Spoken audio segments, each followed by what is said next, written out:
የኢትዮሜዳ ቤተሰቦች በምርጥ ገጾች ዝግጅታችን ከጋዜጠኛው ማስታወሻ መጽሐፍ በረከት ስምዖን በሚል ንዑስ ርዕስ የቀረበው ታሪክ ተከታይ ክፍል አሁን ይቀርባል። ውድ ቤተሰቦቻችን ዝግጅታችንን መከታተል ስትጀምሩ ቻናላችንን ሰብስክራይብ እንድታደርጉ የቻናላችን ሜምበር ወይም ቤተሰብ በመሆን ዝግጅቶቻችንን እንድታበረታቱ በአክብሮት እንጠይቃለን።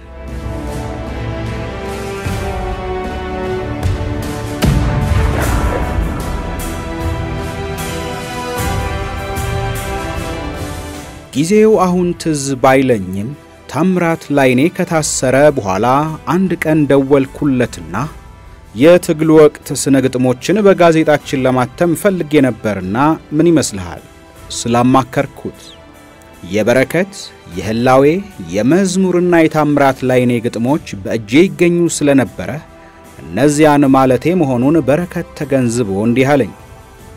የኔን እንዳታትም የሌሎቹን ግን እንደፈለክ። የሌሎቹን እንደፈለክ ሲለኝ አትመው ማለቱ አለመሆኑ ግልጽ ነው። ታምራት ላይኔ ስለታሰረ ታምራትን ልጠይቀው አልችልም፣ መጠየቅም አስፈላጊ አልመሰለኝ። ስሙ ባይጠቀስም የታምራት ላይኔን ውብ ስነግጥሞች ሶረኔ በተባለው የስነግጥም መድበል ላይ አትሚያቸው ስለነበረ የታምራትን ስም በማከል እነዚያን ማተሙ ክፋቱ በፍጹም አልታየኝም ነበርና በፎይታ ጋዜጣ ላይ የታምራትን ስነግጥሞች በተከታታይ ማተም ጀመርኩኝ። በዚያን ጊዜ በረከት ወደ አሜሪካ ለሥራ ተጉዞ ነበር። አራተኛውን የታምራት ስነግጥም እንዳተምን ከአንባቢያን አስደናቂ ምላሽ ማግኘት ጀመርን። ሰዎች የታምራትን ግጥሞች ማድነቅ ጀመሩ። ታዋቂው አርቲስት እሸቱ ጥሩነህ ደውሎ ነገረኝ። ግጥሞቹን ከጋዜጦቹ ላይ የቀደድኩ ማጠራቀም ጀምሬያለሁ። ውብ ናቸው፣ በጣም ውብ። አምስተኛው ስነግጥም ታትሞ እንደወጣ ግን የኢህአዴግ የፕሮፓጋንዳ ክፍል አብርሃም አንጁስ ደውሎ ስሜታዊ ሆኖ ያነጋግረኝ ጀመረ። ግጥሞቹን ለምንድነው የምታትመው? ስነግጥሞች ስለሆኑ ነው። ማን ፈቀደልህ እንድታትማቸው? ፈቃድ እንደሚያስፈልግ አላውቅም ነበር። ሆኖም ለበረከት አንስቼለት ነበር። በረከት ነው የፈቀደልህ? በረከት ፈቀደልኝ አላልኩም። ግጥም ከፈለክ የሌላ ሰው ግጥም ለምን አታተምም? የታምራት ጠበቃዎች ግጥሙን ሆን ብለን ታምራትን ለመጉዳት በማተም ላይ እንዳለን በማንሳት ከሰውናል። ታምራት ከተከሰሰበት ጉዳይ ጋር ግጥሞቹን ምንም የሚያያይዝ ነገር ይኖረዋል። እንዲያውም ሰዎች ግጥሞቹን እየወደዷቸው ነው። በዚህ አነጋገሬ አብርሃም አንጁስ እሳት ሆነ። በሙስና የተጨማለቀ ሰው ግጥም ማተም ለምን አስፈለገ? በረከትን ያዘዘህ? በረከት አዘዘኝ አላልኩ። ለበረከት ነግሬዋለሁ ብለሃል። የበረከትንም ግጥም ማተም ፈልጌ ስለነበረ ደውዬ አነጋግሬው ስለነበረ በእግረ መንገድ ግን የታምራትንና የህላዌ ዮሴፍን ስነግጥሞች እንደማትም ነግሬው ነበር። እሱ በወቅቱ በገጣሚነት መታወቅ እንደማይፈልግ በመግለጽ የሱን ግጥሞች እንዳላትም ከልክሎኛል። ከጥቂት መወዛገቦች በኋላ የታምራት ግጥሞች መታተም እንዲቋረጥ አዘዘኝ። በቀጣዩ የጋዜጣችን እትም የታምራት ስነግጥሞች ሲቋረጡ ጥቂት የማይባሉ ስልኮች ወደ ቢሮአችን እየተደወለ ተወቀስን። በዚያው ሰሞን መዝሙር ፈንቴን አገኘሁትና ስለዚህ ጉዳይ ስናወጋ በግጥሞቹ መታተም ታምራት አለመደሰቱን እንደሰማ ነገረኝ። ሆኖም ይሄን ማመን አቃተኝ። ግጥሞቹ እንዲታተሙ ታምራት ፍላጎት እንደነበረው እኔ በግል ያውቃለሁ። ከአንደበቱም የሰማሁት ነው። በእጅ ጽሕፈቱ የጻፋቸውን ግጥሞች ረቂቅ ደብተርም ራሱ ነበር የሰጠኝ። ዛሬ ታምራት ለምን የግጥሞቹን መታተም ይቃወማል? ከአብርሃ ጋር ባደረግነው ጭቅጭቅ የተረዳሁትም የተገላቢጦሽ ነው። እና አብርሃም አንጁስና ተወልደ ወልደ ማርያም ምን አስበው ነበር ይሆን?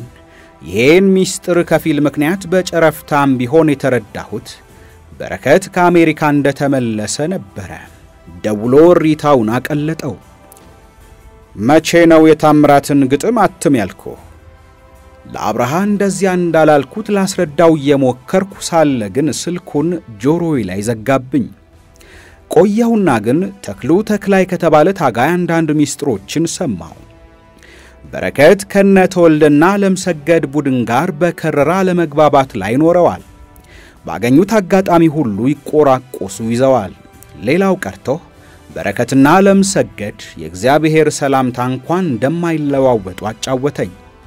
የሚደንቀው ደግሞ በረከትና መለስ በግልባጩ እጅና ጓንት ሆነው ነበረ። በኤርትራ አጀንዳ ውስጡን የሚብላላ ሽኩቻ ስለመኖሩም ኢንዲያን ኦሽን ኒውስሌተር ጽፎ አነበብኩኝ። የታምራት ግጥሞች የንትርክ ሰበብ እንጂ ዋና ምክንያት ሊሆኑ እንደማይችሉም ተረዳው። በነገራችን ላይ በረከት በገጣሚነት መታወቅ አይፈልግም እንጂ ጥሩ ግጥሞችን ይቋጥራል። ትዳርና ፍቅር ክልከላ በነበረበት በትግሉ ወቅት በረከት በሚስጥር አፍቅሯት ለነበረችው ለዛሬዋ የልጆቹ እናት የሚከተሉትን ስንኞች ቋጥሮላት እንደነበረ በደጉ ዘመን አጫውቶኛል። ስነ ግጥሟን ያለ በረከት ፈቃድ ይፋ በማድረጌ ግን በረከት እንደማይቀየመኝ ተስፋ አደርጋለሁ። መቼስ ምን እንላለን ነበር ርዕሷ። እንደ ተፋቀርን ላንተያይ ሳንተያይም ልንፋቀር እንደመናን ካለም ነገር ከስሙ ተራ ስንባረር በታጋይ ሕግ ተገድበን ባጉል ሥርዓት ስንጠፈር መቼስ ምን እንላለን በተስፋ ከመሞት በቀር። በረከት መቼም ትግሉን እያማረረ ይሄን ስንኝ እንዳልቋጠረ ግልጽ ነው። ስሜትን የማሸነፍ ከባድነትን ለመግለጽ እንጂ። ታዲያ ትዳርና ፍቅር የሚያግደውን ሕግ አንስተው ተጋብተው ወልደዋል። በረከት ይህችን የረሳትን ግጥም ሳስታውሰው ምን ይሰማው ይሆን? በቅንጅት ተሸንፈን በባዶ ሜዳ ስንዘረር መቼስ ምን እንላለን ስልጣንን ከመልቀቅ በቀር ለማለት አለመቻሉን ያምናል ብዬ እንኳን አልመኝም። የሆነው ሆኖ ከበረከት ጋር አለመግባባታችን እየከረረ ሄደ። የቡርቃ ዝምታ በሚል ርዕስ የኦሮሞ ሕዝብ ጥያቄዎች ላይ መሰረት አድርጌ የጻፍኩት ታሪክ ቀመስ ልቦለድ መጽሐፍ ከታተመ በኋላ በረከት አነበበው። ኢህዴን የተባለው ድርጅት የህወሓት የአማራ ክንፍ መሆኑ ከመገለጹ በቀር የተተረከለት ገድል አለመኖሩን በማንሳት በረከት ወቀሰኝ። ቢሮው ለሌላ ጉዳይ የሄድኩለት እንዲህ ሲል ነበር ቅሬታውን የገለጸልኝ። ሻዕቢያ 4 ታንክ ይዞ ስለገባ ያን ሁሉ ገድል ጫንክለት። የኢህዴንን የትግል አስተዋጽኦ ግን ሙሉ በሙሉ ዘለልከው። እኔ ግን ከእውነታው አልራቅኩም። በረከት ስምዖንና ሳሞራ ዮኑስ በደብረ ዘይት መንገድ የገባውን የኢህአዴግ ሰራዊት እየመሩ መግባታቸውን ጽፌያለሁ። በረከት፣ አዲሱ፣ ተፈራ፣ ህላዌ ወዘተ በግለሰብ ደረጃ ያላቸውን አስተዋጽኦ እንዳስፈላጊነቱ በየቡርቃ ዝምታ ትረካ ውስጥ አካትቼ ነበር። ኢህዴን እንደ ድርጅት ግን ከጨዋታ ውጪ እንደነበር የሚካድ አልነበረም። በአጠቃላይ ትግሉ የጠየቀው መስዋዕትነት ሲገመገም ታሪካዊ ቦታ እንዳልነበራቸው እነ ገብሩ ታረቀ የሚጽፉትን ማንበቡ ብቻ በቂ ይሆናል። ዋና ተዋናዮቹ ህወሓትና ሻዕቢያ መሆናቸውን በረከት እያወቀ ሊወቅሰኝ መሞከሩ አስገርሞኛል። ኢህዴን በውጊያ በተሳተፈባቸው ጥቂት አውደ ውጊያዎችም ቢሆን የራሱን የካርታ ንድፍ ስሎ አያውቅም። በህወሓት ወይም በሻዕቢያ ካርታ ላይ ተለጣፊ ነበረ። ተራሮችን ያንቀጠቀጠ ትውልድ የተባለውን መጽሐፍ ስንሰራም ኢህዴንን ማሳተፍ እየፈለግን የረባ ገድል ማግኘት እንቸገር ነበር። ህላዌ ዮሴፍ የኢሃፓ አባል ሳለ ካጋጠመው ገድል ያለፈ ያገኘነው ቀልብ የሚስብ ታሪክ አልነበረም። የሆነ ሆኖ ግን የቡርቃ ዝምታ ታሪክ ቀመስ ልቦለድ እንጂ የድርጅት ልሳን አለመሆኑን ለበረከት ያን ያህል አላስታወስኩትም። አዳምጬው ሳበቃ ለአስተያየቱ ምስጋናዬን ገለጽኩለት። የኢህዴንን ተለጣፊነት ከሚያሳዩ አብነቶች መካከል የልደት በዓሉን የሚያከብርበት ዕለት አንዱ አስረጅ ነው። ህወሓት የካቲት 11፣ ኢህዴን በአዴን ደግሞ ህዳር 11 የምስረታ በዓሎቻቸውን ያከብራሉ። ህወሓት 11 ቁጥርን የመረጠው በአጋጣሚ ሳይሆን ትግራይ ላይ ከአይን ግራና ቀኝ የሚበጣውን 11 ቁጥር የሚመስል የመለያ ምልክት በማሰብ መሆኑ ይታወቃል። የኢህአዴግ ሬዲዮ ኃላፊ የነበረው ገብረ መስቀል አማሮች 11 ቁጥር ስለሚሉን ይለይላቸው በሚል 11 ቁጥርን ለልደት በዓላችን መረጥናት እንጂ ህወሓት በትክክል የተመሰረተበት ዕለት የካቲት 11 አይደለም ሲል አውግቶኛል። ኢህዴኖች በተመሳሳይ የህወሓት ቅርንጫፍ መሆናቸው ሊጠቁም የሚችለውን 11 ቁጥር ለልደት በዓላቸው እንዲመርጡ ሲጠየቁ አይመለከተንም ማለት አለመቻላቸው ከማስገረም በላይ ያስገርማል።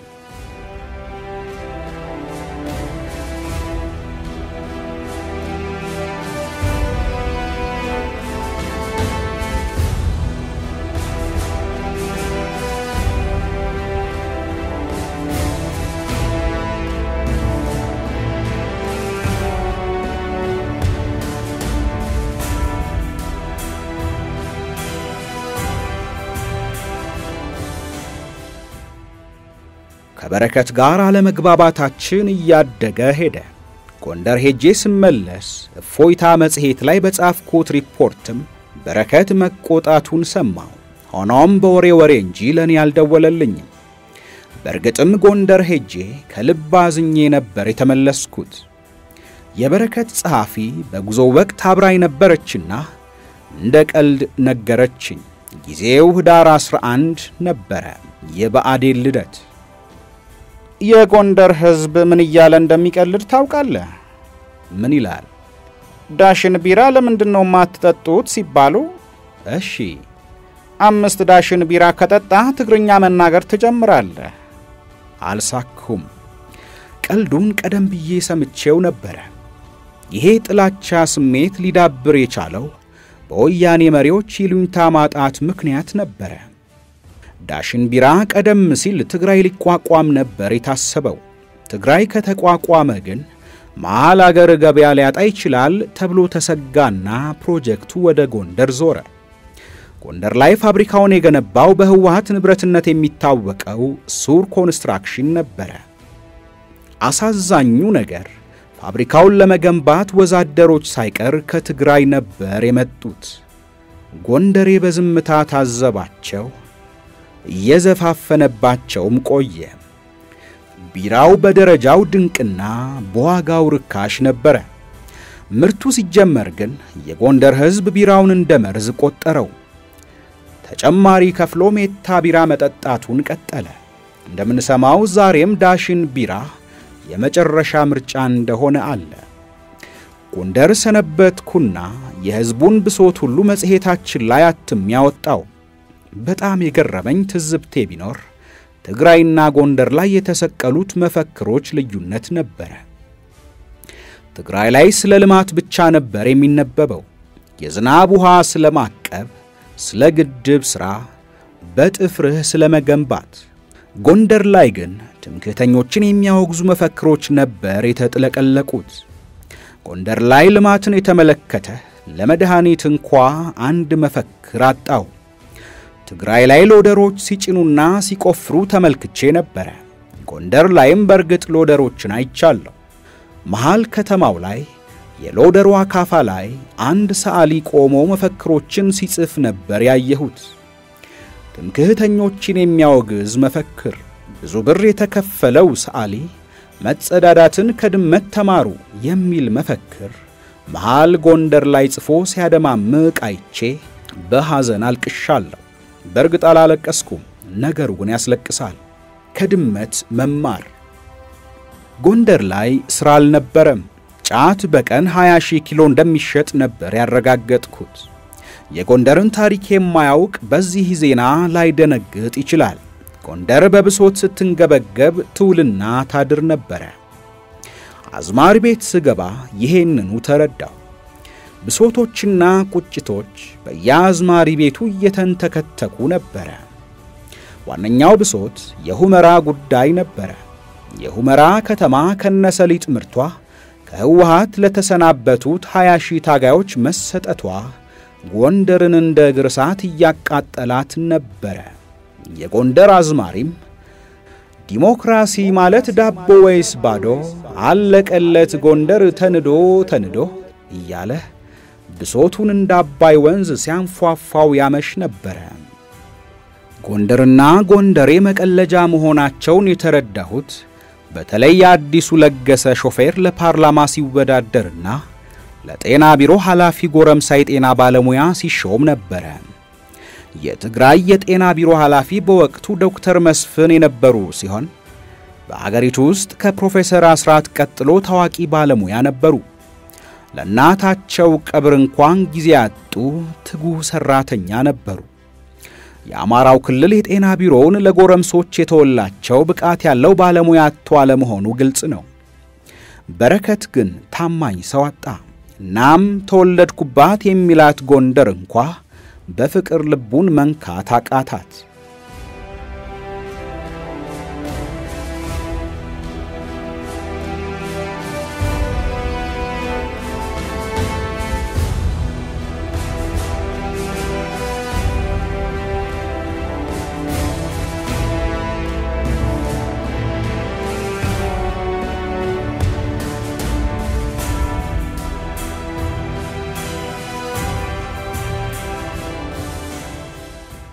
ከበረከት ጋር አለመግባባታችን እየጨመረ ሄደ።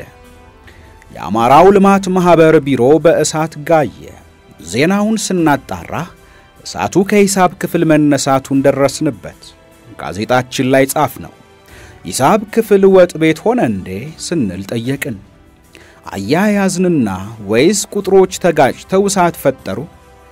ይሄን ዜና ትንታኔ እንደጻፍን ከአማራው ክልል አንባቢዎቻችን የምስጋና ደብዳቤ ጎረፈልን። በረከት አልደወለም። ማድፈጡ ገባኝ። ጊዜ እየጠበቀልኝ እንደሆነም ጠረጠርኩኝ። በረከት ስሜታዊና ቁጡ ነው። ይሄንን አንብቦ መታገሱ አስገርሞኝ ሰነበትኩኝ።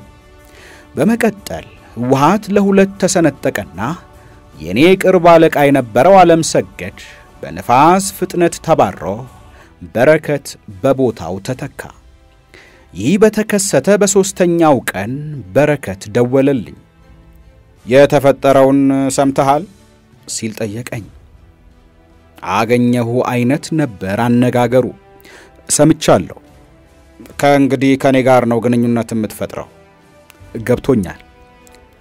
እኔ ሳላውቅ አንዳችም ገንዘብ እንዳይንቀሳቀስ የተለየ ርዕሰ ጉዳዮች ላይ ጽሑፎችን ለማተም ከፈለክ በቅድሚያን የማየት አለብኝ። ተግባባን? ገብቶኛል አልኩኝ።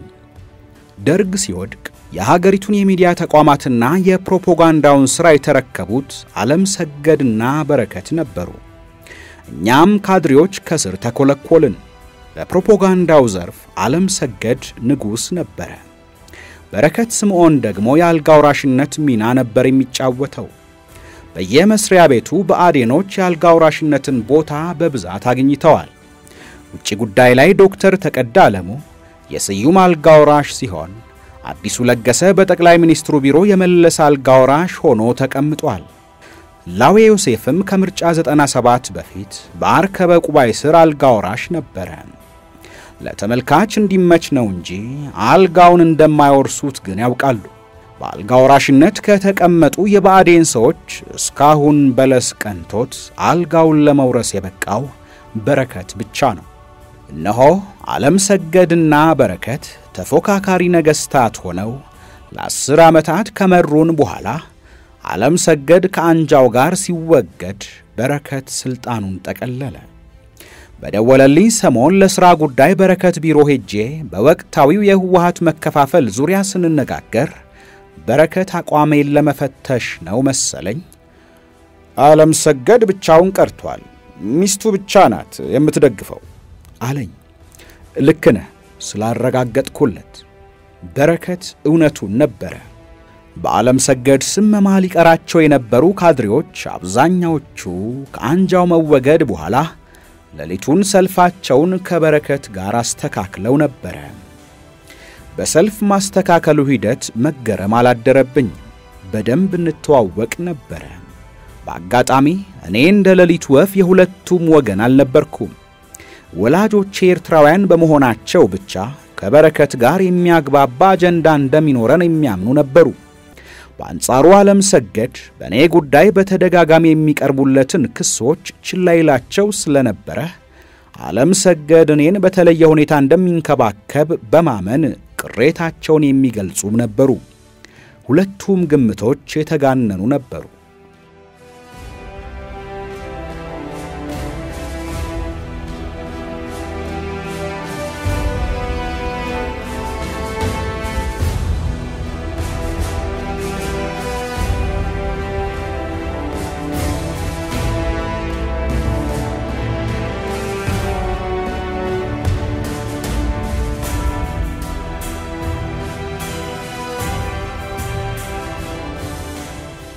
የኢትዮ ኤርትራ ግጭት እንደተከሰተ ከበረከት ጋር በከረረ ሁኔታ ለመጋጨት በቅተን ነበር። የኢትዮጵያና የኤርትራን ግጭት በተመለከተ በበረከት ጸሐፊነት ኢህአዴግ ያወጣውን መግለጫ በተሳሳተ መንገድ ጋዜጣችን ላይ አተምነውና በረከት በቁጣ አበደ። ቢሮ ጠርቶኝ ይህ ስህተት እንዴት ተፈጠረ ሲል ጠየቀኝ። የእርማት ስህተት ነው አልኩኝ። ሻዕቢያን የሚጠቅም ስህተት ነው የተሰራው። እንዳልኩ ስህተት ነው፣ ማረሚያ እናውጣለን። በርግጥ ስህተቱ ቀላል አልነበረም። የሻዕቢያ እርምጃዎች ጦርነቱን ያቃርበዋል የሚለው አረፍተ ነገር በስህተት ጦርነቱ ተቃርቧል ተብሎ ነበር የታተመው። ስህተቱን የፈጸመችው ዘውድ ዓለም የተባለች ሪፖርተር ብትሆንም ያንን ለበረከት መንገር አስፈላጊ መስሎ አልታየኝም ነበር። በረከት ስሜታዊ ሆኖ ይጮህ ቀጠለ። ጦርነቱ ተቃርቧል የሚለው ቃል ጦርነት ማወጅ ነው። ሻዕቢያ ይሄን እንደ መረጃ ይዞ ሊጠቀምበት ይችላል። ስህተቱን ልናርመው እንችላለን። ሌላ የሚደረግ ካለ ዘዘኝ አልኩኝ። ጋዜጣው በአስቸኳይ ተሰብስቦ ይቃጠል አለ።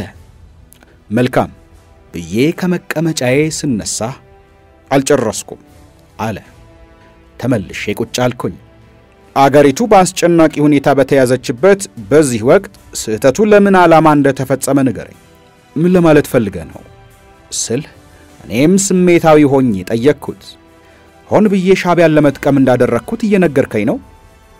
እሱንም አንተ ንገረኝ ሲል ጮኸ።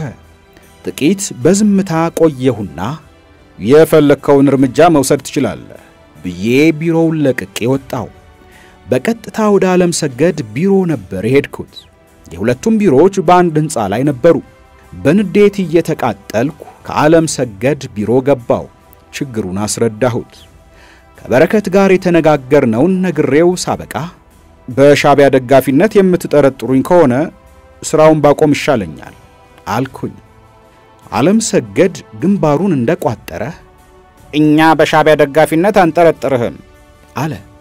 አያያዘና ማከለበት። በርግጥ ባለፈው ጊዜ መለስ ቃለ መጠይቅ ላይ እንድትገኝ ተነግሮ ሰበብ ፈጥረ ቀርተሃል። ይሄ ግልጽ አይደለም። ፋታ ወሰደ። ምላሽ ሳልሰጠው በመቅረቴም ቀጠለ። የሆነው ሆኖ በረከትም ኤርትራዊ ነው። የኤርትራዊነት ጉዳይ ሁለታችሁን ለማጋጨት ምክንያት አይሆንም። ችግራችሁን ራሳችሁ ተነጋግራችሁ ፍቱ አለኝ። ከዓለም ሰገድ ቢሮ ከወጣው በኋላ ንግግሩን አብላላሁት። ዓለም ሰገድ የኔንና የበረከትን ጸብ አላመነውም ይሆናል ብዬ ጠረጠርኩኝ። ይሄ ጥርጣሬ ግን ስህተት መሆኑን ቆይቼ አረጋገጥኩኝ። ይሄም በኢትዮ ኤርትራ ጦርነት ወቅት ዓለም ሰገድ ያለምንም ጥርጣሬ የጦርነት ሚስጥሮችን እንዳውቅ ያደርግ የነበረ ሲሆን አንዳንድ የግል ጋዜጦች ከሻዕቢያ ጋር በማቆራኘት ስሜን የማጠቋቆር ቅስቀሳ ሲያካሂዱ ዓለም ሰገድ ፈጽሞ ጆሮውን አያውሳቸውም ነበር። የሆነው ሆኖ ከአንጃ መወገድ በኋላ ብዙም አልቆየውም። በመጨረሻው ምዕራፍ ላይ በመገልጽላችሁ ምክንያት አገሪቱን ጥዬ ኮበለልኩኝ። እኔና በረከት ሁለታችንም ኢትዮጵያ ውስጥ የተወለድን ኤርትራውያን ነን። ቢሾፍቱና ጎንደር። እንዲህ ከርመን እንዲህ ተለያየን።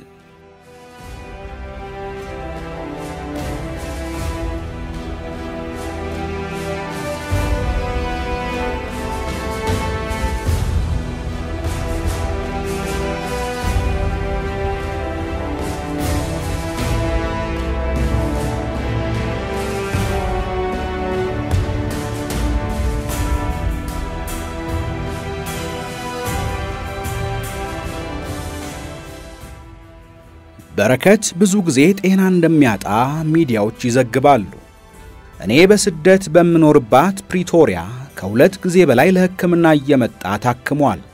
በአጋጣሚ የበረከት አስታማሚ የነበረችውን ጥቁር ደቡብ አፍሪካዊት ነርስ አውቃታለሁ።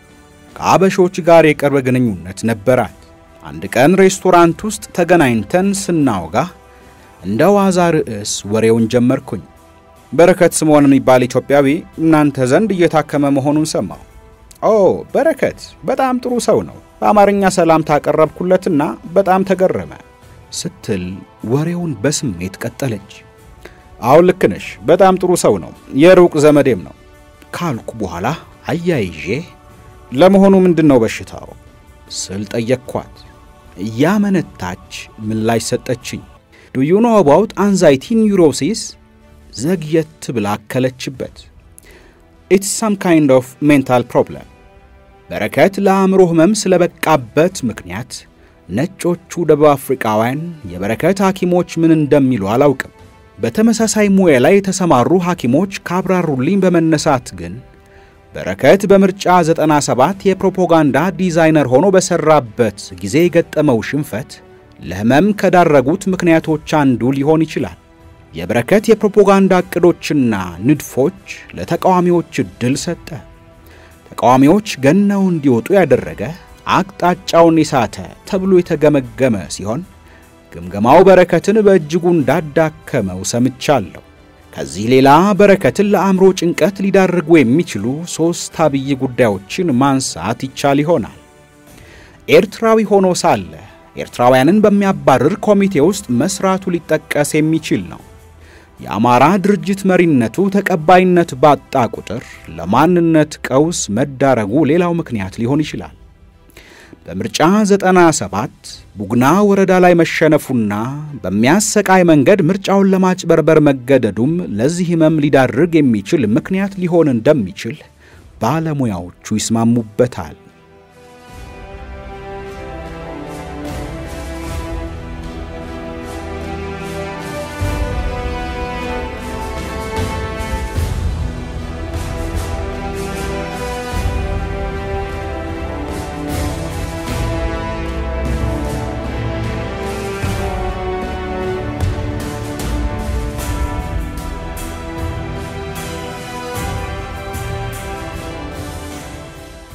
ለመጨረሻ ጊዜ በረከት ስምዖንን ያየሁት በደቡብ አፍሪካ ዋና ከተማ ፕሪቶሪያ ቢያትሪክስ ስትሪት ላይ ሁለታችንም ቀይ መብራት በያዘን ጊዜ ነበር።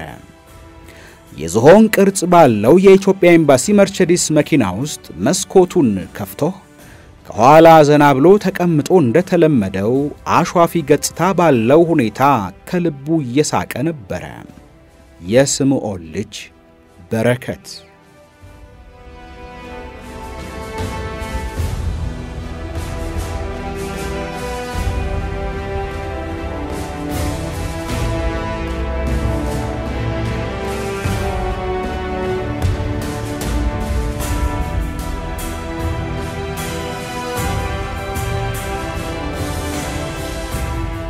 ውድ የኢትዮሜዳ ቤተሰቦች ከጋዜጠኛው ማስታወሻ መጽሐፍ በረከት ስምዖን በሚል ንዑስ ርዕስ የሰፈረውን ታሪክ አቀረብንላችሁ። ውድ ቤተሰቦቻችን በቀጣይ ከጋዜጠኛው ማስታወሻ መጽሐፍ የተመረጡ ታሪኮችን ማቅረብ እንቀጥላለን። ቻናላችንን ሰብስክራይብ፣ ላይክ፣ ሼር እንድታደርጉ ሐሳብ አስተያየቶቻችሁንም እንድታጋሩን የቻናላችን ሜምበር ወይም ቤተሰብ በመሆን ዝግጅቶቻችንን እንድታበረታቱ በአክብሮት እንጠይቃለን።